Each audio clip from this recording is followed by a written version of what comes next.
الحمد للہ رب العالمین والصلاة والسلام علی سید الانبیاء والمرسلین اما بعد فاعوذ باللہ من الشیطان الرجیم بسم اللہ الرحمن الرحیم۔ لیسن 30 سبق نمبر 30 سیرت مصطفیٰ صلی اللہ تعالی علیہ وآلہ وسلم۔ اس کتاب کے صفحہ نمبر 406 کا بقیہ حصہ انشاءاللہ تعالی ہم پڑھیں گے۔ انتہائی توجہ کے ساتھ سنتے بھی جائیں، اپنے موبائل کی اسکرین پر دیکھتے بھی جائیں، اور ساتھ ہی ساتھ جو نوٹ بنانے ہیں آپ نے وہ بھی بناتے جائیں۔ پھر وہی تحریر آپ مجھے بھیج دیں 3-4 لائنوں میں، بس مین پوائنٹس لکھنے ہیں، یا پھر آپ نوٹ بھی بنا لیں اور اپنی وائس میں 3-4 بلکہ اس سے بھی کم 1-2 منٹ میں صرف خلاصہ بیان کر دیں تو یہ کافی ہوگا حاضری لگانے کے لیے۔ اور جو سٹوڈنٹس ماشاءاللہ شروع سے ہی پورا پڑھ کے ریکارڈ کر کے بھیجتے ہیں، صد مرحبا، اس کو پلیز جاری رکھیں۔ وہ سب سے بیسٹ طریقہ ہے کہ ہر لفظ آپ اپنی زبان سے ادا کرتے ہیں، یوں میرے حساب سے زیادہ سمجھ بھی آتی ہے، زیادہ توجہ بھی رہتی ہے، اور اس کے اپنے ہی فوائد ہیں۔ اور الحمدللہ چونکہ میں سبق ریکارڈ کرتا ہوں تو مجھے اس کا ایکسپیرینس بھی ہو رہا ہے۔ اللہ تعالیٰ توفیق عطا فرمائے۔ جیسے آپ کے لیے ممکن ہو تینوں میں سے کوئی بھی آپشن اختیار کر کے اپنی حاضری ضرور لگوایا کریں۔ نگاہ نبوت کا معجزہ۔ جنگ موتا کی مارکہ آرائی میں جب گھمسان کا رن پڑا تو حضور اقدس صلی اللہ تعالی علیہ وآلہ وسلم نے مدینہ سے میدان جنگ کو دیکھ لیا، اور آپ کی نگاہوں سے تمام حجابات اس طرح اٹھ گئے کہ میدان جنگ کی ایک ایک سرگزشت کو آپ صلی اللہ تعالی علیہ وآلہ وسلم کی نگاہ نبوت نے دیکھا۔ چنانچہ بخاری کی روایت ہے کہ حضرت زید و حضرت جعفر و حضرت عبداللہ بن رواحہ رضی اللہ تعالی عنہم کی شہادتوں کی خبر آپ صلی اللہ تعالی علیہ وآلہ وسلم نے میدان جنگ سے خبر آنے کے قبل ہی اپنے صحاب رضی اللہ تعالی عنہم کو سنا دی۔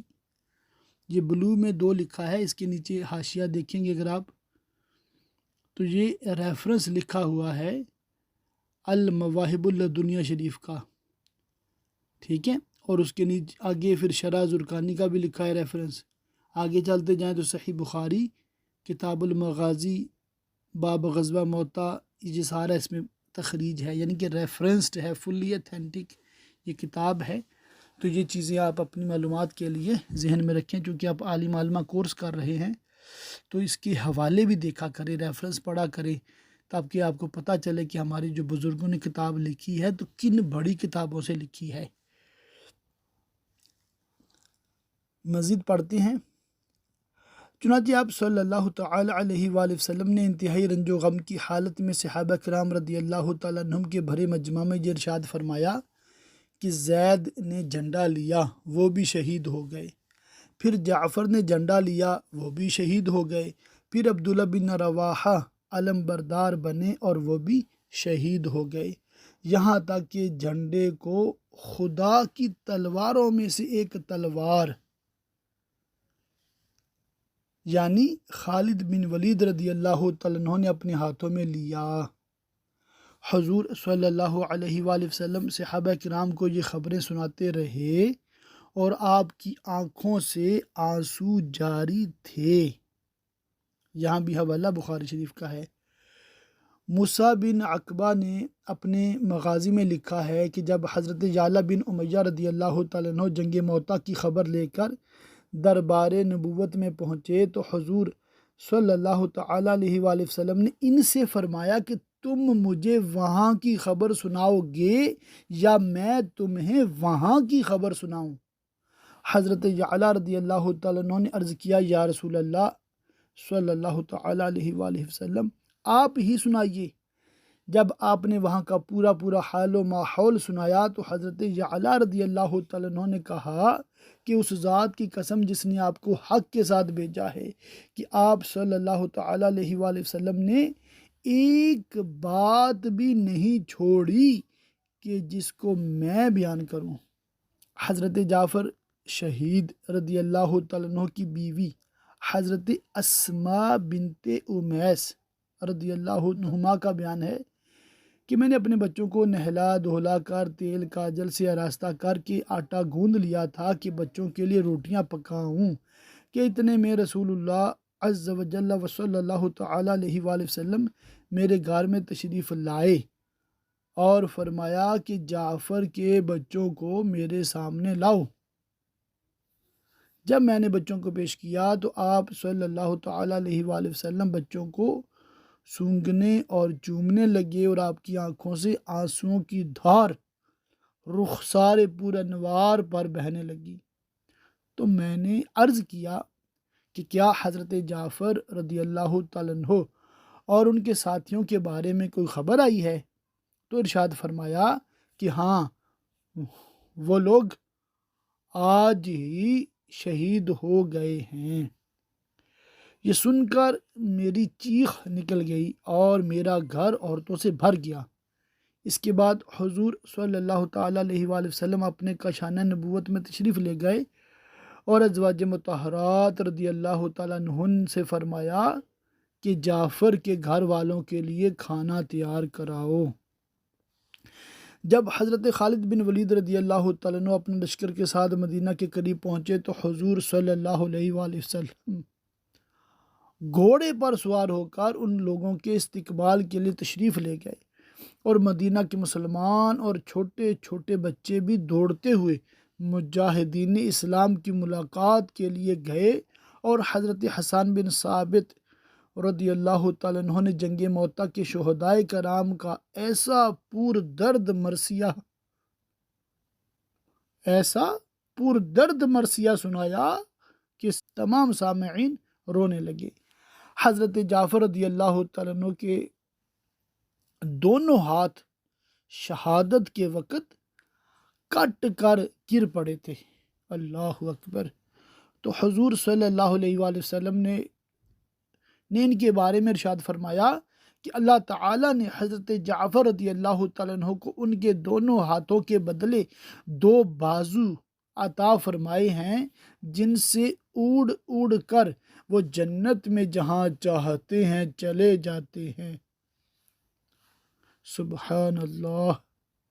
یہی وجہ ہے کہ حضرت عبداللہ بن عمر رضی اللہ تعالیٰ عنہما حضرت جعفر رضی اللہ تعالیٰ عنہ کے صاحبزادے حضرت عبداللہ رضی اللہ تعالیٰ عنہ کو سلام کرتے تھے تو یہ کہتے تھے کہ السلام علیکہ یبن ذی الجناحین، یعنی اے 2 بازوؤں والے کے فرزند، تم پر سلام ہو۔ جنگ موتا اور فتح مکہ کے درمیان چند چھوٹی چھوٹی جماعتوں کو حضور صلی اللہ علیہ وآلہ وسلم نے کفار کی مدافعت یعنی کفار کو دفع کرنے کے لیے مختلف مقامات پر بھیجا۔ ان میں سے بعض لشکروں کے ساتھ کفار کا ٹکراؤ بھی ہوا جن کا مفصل تذکرہ زرقانی اور مدارج النبوہ وغیرہ میں لکھا ہوا ہے۔ ان سریوں کے نام یہ ہیں: ذات السلاسل، سریۃ الخبط، سریہ ابو قتادہ یعنی نجد موجودہ جو ریاض ہے اس کی طرف، سریہ ابو قتادہ سنم، مگر ان سریوں میں سریۃ الخبط زیادہ مشہور ہے، جس کا مختصر بیان یہ ہے۔ اس سریہ کو حضرت امام بخاری رحمۃ اللہ علیہ نے غزوہ سیف البحر کے نام سے ذکر کیا ہے۔ رجب 8 ہجری میں حضور صلی اللہ تعالیٰ علیہ وآلہ وسلم نے حضرت ابو عبیدہ بن الجراح رضی اللہ تعالیٰ عنہ کو 300 صحابہ کرام رضی اللہ تعالیٰ عنہ کے لشکر پر امیر بنا کر ساحل سمندر کی جانب روانہ فرمایا تاکہ یہ لوگ قبیلہ جہینہ کے کفار کی شرارتوں پر نظر رکھیں اس لشکر میں خوراک کی اس قدر کمی پڑ گئی کہ امیر لشکر مجاہدین کو روزانہ ایک ایک کھجور راشن میں دیتے تھے، یہاں تک کہ ایک وقت ایسا بھی آ گیا کہ یہ کھجوریں بھی ختم ہو گئی اور لوگ بھوک سے بے چین ہو کر درختوں کے پتے کھانے لگے۔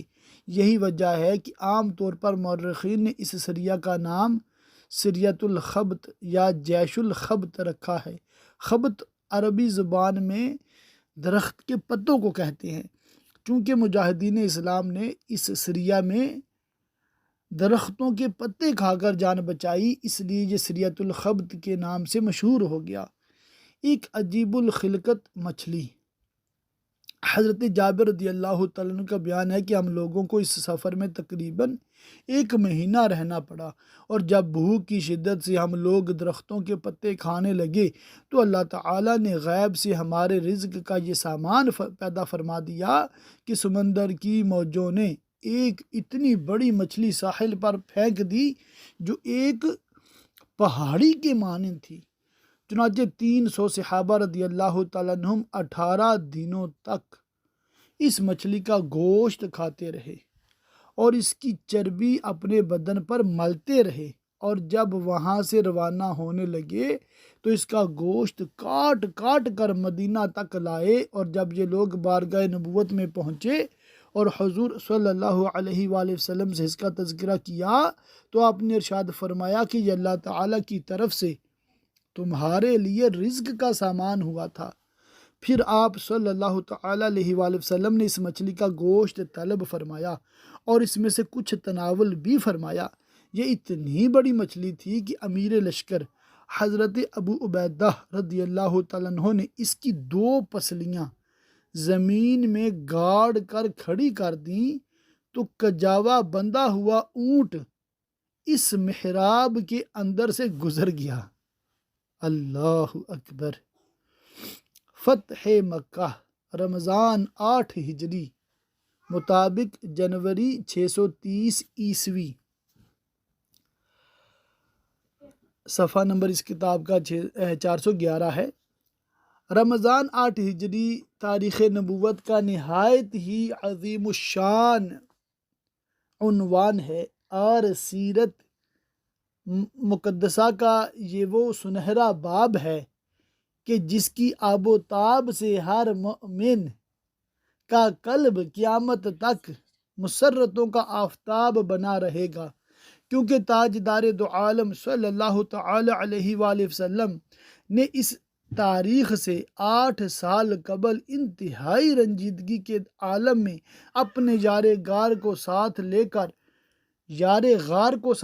کر رات کی تاریکی میں مکہ سے ہجرت فرما کر اپنے وطن عزیز کو خیر باد کہہ دیا تھا، اور مکہ سے نکلتے وقت خدا کے مقدس گھر خانہ کعبہ پر ایک حسرت بھری نگاہ ڈال کر یہ فرماتے ہوئے مدینہ روانہ ہوئے تھے کہ اے مکہ، خدا کی قسم تو میری نگاہ محبت میں تمام دنیا کے شہروں سے زیادہ پیارا ہے۔ اگر میری قوم مجھے نہ نکالتی تو میں ہرگز تجھے نہ چھوڑتا، لیکن 8 برس کے بعد یہی وہ مسرت خیز تاریخ ہے کہ آپ صلی اللہ تعالیٰ علیہ وآلہ وسلم ایک فاتح اعظم کی شان و شوکت کے ساتھ اسی شہر مکہ میں نزول اجلال فرمایا اور کعبۃ اللہ میں داخل ہو کر اپنے سجدوں کے جمال و جلال سے خدا کے مقدس گھر کی عظمت کو سرفراز فرمایا۔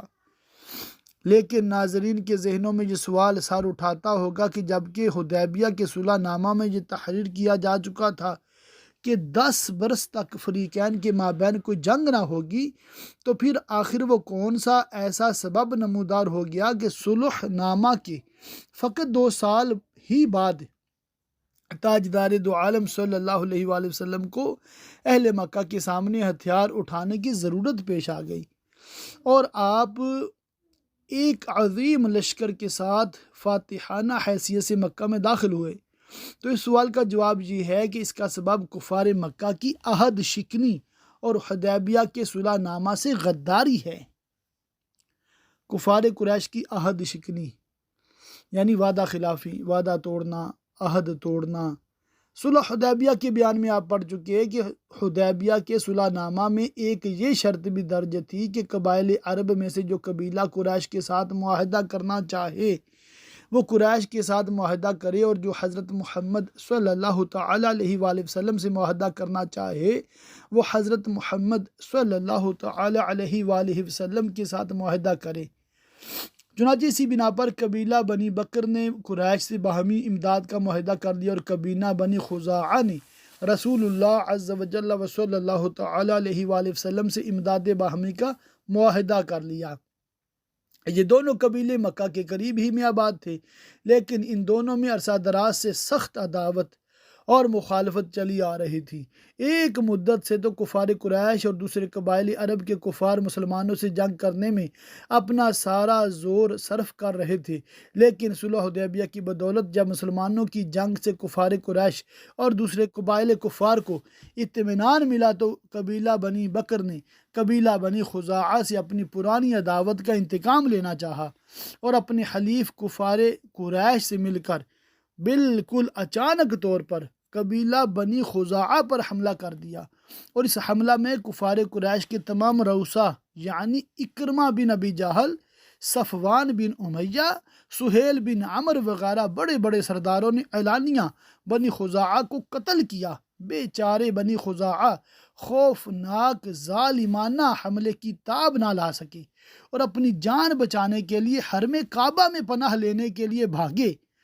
بنی بکر کے عوام نے تو حرم میں تلوار چلانے سے ہاتھ روک لیا اور حرم الہی کا احترام کیا، لیکن بنی بکر کا سردار نوفل اس قدر جوش انتقام میں آپے سے باہر ہو چکا تھا کہ وہ حرم میں بھی بنی خزاعہ کو نہایت بے دردی کے ساتھ قتل کرتا رہا، اور چلا چلا کر اپنی قوم کو للکارتا رہا کہ پھر یہ موقع کبھی ہاتھ نہیں آ سکتا۔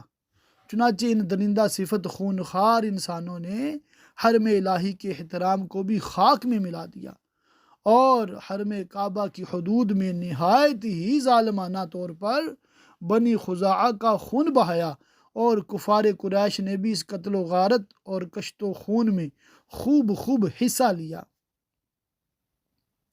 ظاہر ہے قریش نے اپنی اس حرکت سے حدیبیہ کے معاہدہ کو عملی طور پر توڑ ڈالا، کیونکہ بنی خزاعہ رسول اللہ عز و جل و صلی اللہ تعالی علیہ وآلہ وسلم سے معاہدہ کر کے آپ کے حلیف بن چکے تھے، اس لیے بنی خزاعہ پر حملہ کرنا یہ رسول اللہ عز و جل و صلی اللہ تعالی علیہ وسلم پر حملہ کرنے کے برابر تھا۔ اس حملہ میں بنی خزاعہ کے 23 آدمی قتل ہو گئے۔ اس حادثہ کے بعد قبیلہ بنی خزاعہ کے سردار عمر بن سالم خزاعی 40 آدمیوں کا وفد لے کر فریاد کرنے اور امداد طلب کرنے کے لیے مدینہ بارگاہ رسالت میں پہنچے، اور یہی فتح مکہ کی تمہید ہوئی۔ تاجدار دو عالم صلی اللہ تعالی علیہ وآلہ وسلم سے استعانت حضرت بی بی میمونہ رضی اللہ تعالیٰ عنہ کا بیان ہے کہ ایک رات حضور اکرم صلی اللہ علیہ وآلہ وسلم کا شانہ نبوت میں وضو فرما رہے تھے کہ ایک دم بالکل ناگہاں آپ نے بلند آواز سے 3 مرتبہ یہ فرمایا کہ لبیک لبیک لبیک، یعنی میں تمہارے لیے بار بار حاضر ہوں۔ پھر 3 مرتبہ بلند آواز سے آپ نے یہ ارشاد فرمایا تمہیں مدد مل گئی۔ غالباً اس کو اس طرح پڑھیں گے نصرتا نصرتا نصرتا۔ جب آپ وضو خانہ سے نکلے تو میں نے عرض کیا کہ یا رسول اللہ عز و جل و صلی اللہ تعالی علیہ وآلہ وسلم، آپ تنہائی میں کس سے گفتگو فرما رہے تھے؟ تو ارشاد فرمایا کہ اے میمونہ رضی اللہ تعالیٰ عنہ، غضب ہو گیا، میرے حلیف بنی خزاعہ پر بنی بکر اور کفار قریش نے حملہ کر دیا ہے، اور اس مصیبت و بے کسی کے وقت میں بنی خزاعہ نے وہاں سے چلا چلا کر مجھے مدد کے لیے پکارا ہے، اور مجھ سے مدد طلب کی ہے، اور میں نے ان کی پکار سن کر ان کی ڈھارس بندھانے کے لیے ان کو جواب دیا ہے۔ حضرت بی بی میمونہ کہتی ہیں کہ اس واقعہ کے تیسرے دن جب حضور اقدس نماز فجر کے لیے مسجد میں تشریف لے گئے اور نماز سے فارغ ہوئے تو دفعتاً بنی خزاعہ کے مظلومین نے رجز کے ان اشعار کو بلند آواز سے پڑھنا شروع کر دیا، اور حضور اکرم اور اصحاب کرام نے ان کی اس پور درد اور رقت انگیز فریاد کو بغور سنا۔ آپ بھی اس رجز کے چند اشعار کو ملاحظہ فرمائیے۔ ترجمہ: اے خدا، میں محمد کو وہ معاہدہ یاد دلاتا ہوں جو ہمارے اور ان کے باپ داداؤں کے درمیان قدیم زمانے سے ہو چکا ہے، تو خدا آپ کو سیدھی راہ پر چلائے۔ آپ ہماری بھرپور مدد کیجیے اور خدا کے بندوں کو بلائیے، وہ سب امداد کے لیے آئیں گے۔ ان مدد کرنے والوں میں رسول اللہ بھی غضب کی حالت میں ہوں کہ اگر انہیں ذلت کا داغ لگے تو ان کا تیور بدل جائے۔ ان لوگوں یعنی بنی بکر و قریش نے مقام وتیر میں ہم سوتے ہوں پر شب خون مارا، اور رکوع و سجدہ کی حالت میں بھی ہم لوگوں کو بے دردی کے ساتھ قتل کر ڈالا۔ یقیناً قریش نے آپ سے وعدہ خلافی کی ہے اور آپ سے مضبوط معاہدہ کر کے توڑ ڈالا ہے۔ ان اشعار کو سن کر حضور صلی اللہ تعالی علیہ وآلہ وسلم نے ان لوگوں کو تسلی دی اور فرمایا کہ مت گھبراؤ، میں تمہاری امداد کے لیے تیار ہوں۔ یہاں سے نا مجھے وہ اعلیٰ حضرت کی شعر یاد آ رہا تھی، اس لیے رکت زیادہ ہو رہی تھی۔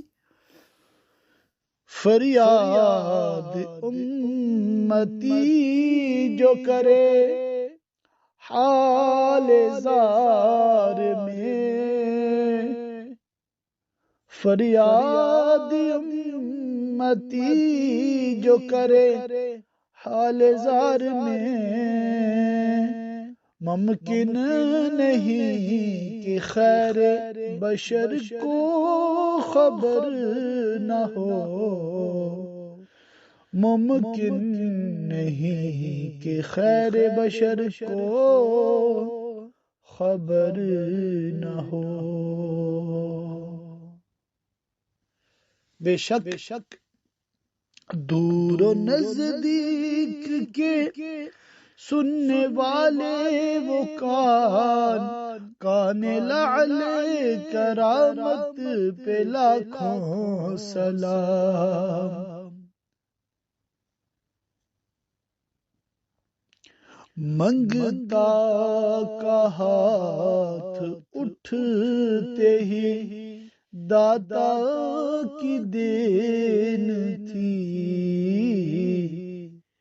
دوری قبول و عرض میں بس ہاتھ بھر کی ہے، مانگیں گے مانگے جائیں گے، منہ مانگی پائیں گے، سرکار میں نہ لا ہے نہ حاجت اگر کی ہے۔ بے شک صلی اللہ تعالی علیہ وآلہ وصحبہ وبارک وسلم۔ آپ ان کلاموں کو اپنے طور پہ سماعت کیجئے گا اور اس کا خوب لطف اٹھائیے گا۔ ہم اس لیسن میں اس کو شامل پورا کلام نہیں کریں گے تاکہ سبق لمبا نہ ہو جائے۔ حضور صلی اللہ تعالی علیہ وآلہ وسلم کی امن پسندی۔ اس کے بعد حضور صلی اللہ علیہ وآلہ وسلم نے قریش کے پاس قاصد بھیجا اور 3 شرطیں پیش کیں کہ ان میں سے کوئی ایک شرط قریش منظور کر لیں۔ نمبر 1، بنی خزاعہ کے مقتولوں کا خون بہا دیا جائے، خون بہا یعنی خون کی قیمت دی جائے۔ نمبر 2، قریش قبیلہ بنی بکر کی حمایت سے الگ ہو جائیں۔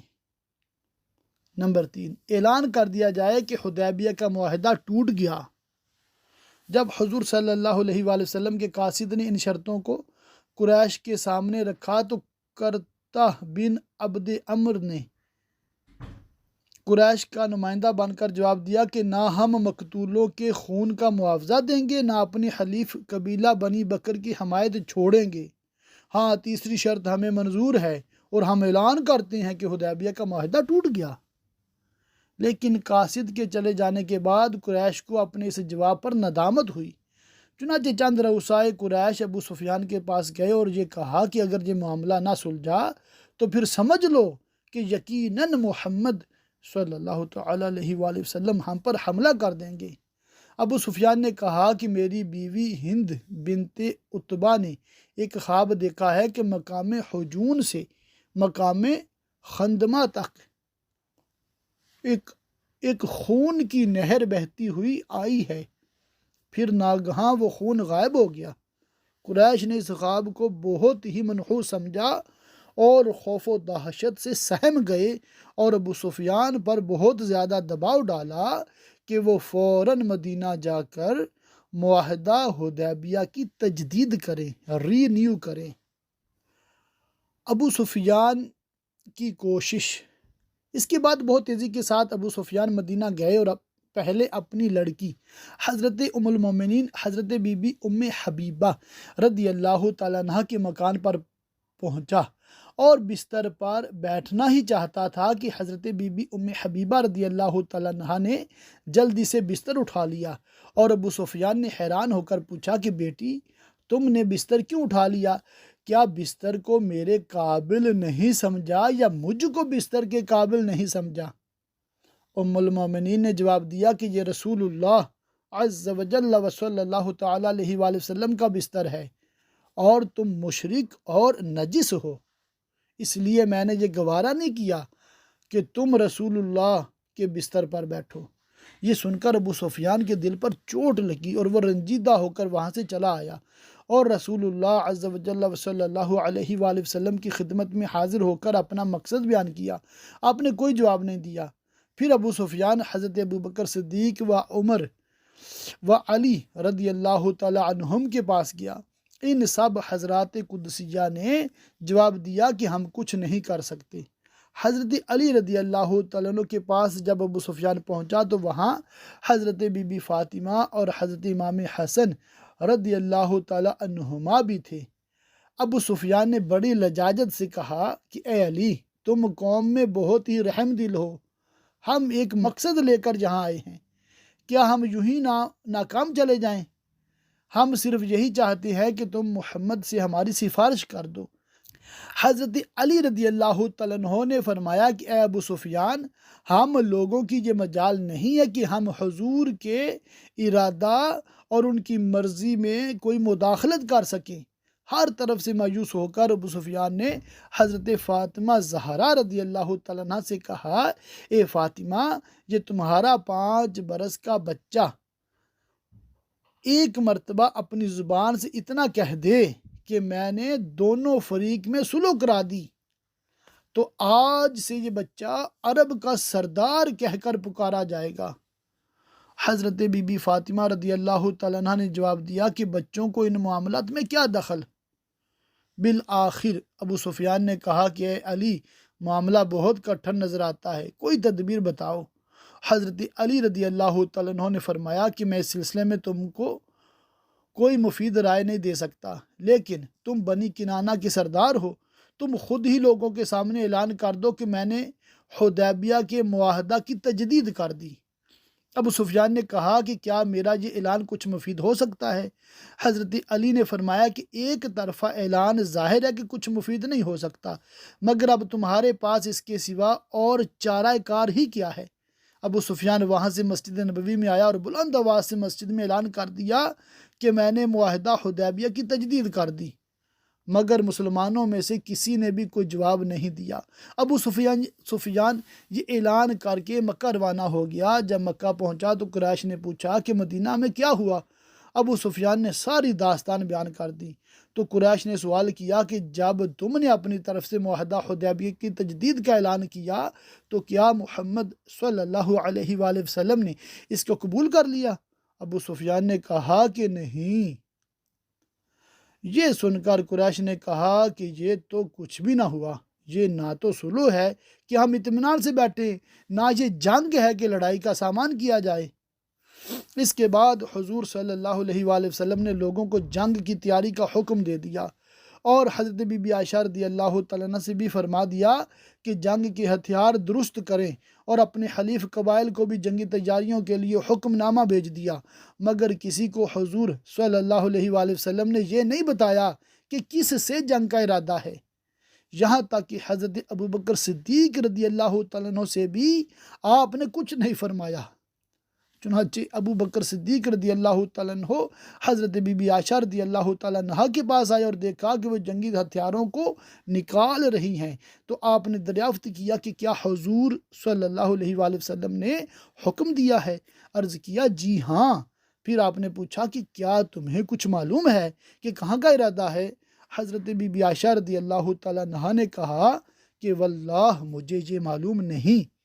غرض انتہائی خاموشی اور رازداری کے ساتھ حضور صلی اللہ تعالیٰ علیہ وآلہ وسلم نے جنگ کی تیاری فرمائی، اور مقصد یہ تھا کہ اہل مکہ کو خبر نہ ہونے پائے اور اچانک ان پر حملہ کر دیا جائے۔ اللہ اکبر، اللہ اکبر، اللہ اکبر۔ یہاں آج کا سبق مکمل کرتے ہیں، انشاءاللہ تعالیٰ بقیہ اگلے سبق میں سماعت کریں گے۔ اللہ تعالیٰ کی پاک بارگاہ میں دعا ہے اللہ تعالیٰ ہم سب کو علم دین سیکھنے، سکھانے، دوسروں تک پہنچانے کی توفیق عطا فرمائے۔ 2 منٹ 3 منٹ زیادہ ہو گئے، معذرت۔